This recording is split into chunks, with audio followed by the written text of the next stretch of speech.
Sindh university society में मजलिस अज़ाइमात में जुलूस रिपोर्ट मंज़ूर कालरो। मुहर्रम हराम की मुनासिबत से आज़ादाई जा सिलसिला जारी है। 7 मुहर्रम ते सैयद इम्तियाज़ हुसैन शाह और समर हुसैन शाह जिन जी गुज़िरियल 50 सालन का आज़ादारी वारिन कावशुन से जारी रहंदड़ ख़िदमतुन मूजिब एक ख़ुसूसी मनसूबियत वारी मजलिस अज़ा बर्पा कई वञे थी। इन सिलसिले में हिन साल भी अंजुमन शबीर सिंध यूनिवर्सिटी जामशोर के इंतज़ामन हेठ ॾींहं जो नमाज़ ज़ोहरन बाद मजलिस अज़ा ऐं नुहा पढ़ण खां पोइ सुलजनाहुन ऐं शबीह मुबारकन जो जुलूस मातमदारी कंदे कढियो वियो। ही मरकज़ी जुलूस हुसैनी मस्जिद जामशोर खां निकिरी फ़ेज़ 1 ऐं 2 जे इमाम बारगाहुनि खां थींदो मार्केट सोसाइटी ते पहुची आफ़िस के मैदान ते मजलिस बर्पा कई वई, जंहिंखे ख़तीब अहल बैत डॉक्टर सैयद फरमान अली शाह ख़िताब कंदे करबला जे वाक़े बाबत आगाही ॾिनी।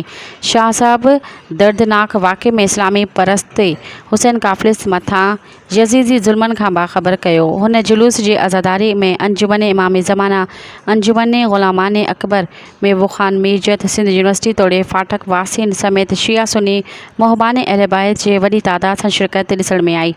हिन जुलूस लाइ हुबदार प्रोफेसरन भी इमाम जे लंगर में हिस्सो वठी करबला जे शहीदन के अक़ीदत जा सलाम पेश कंदड़न में शामिल थिया।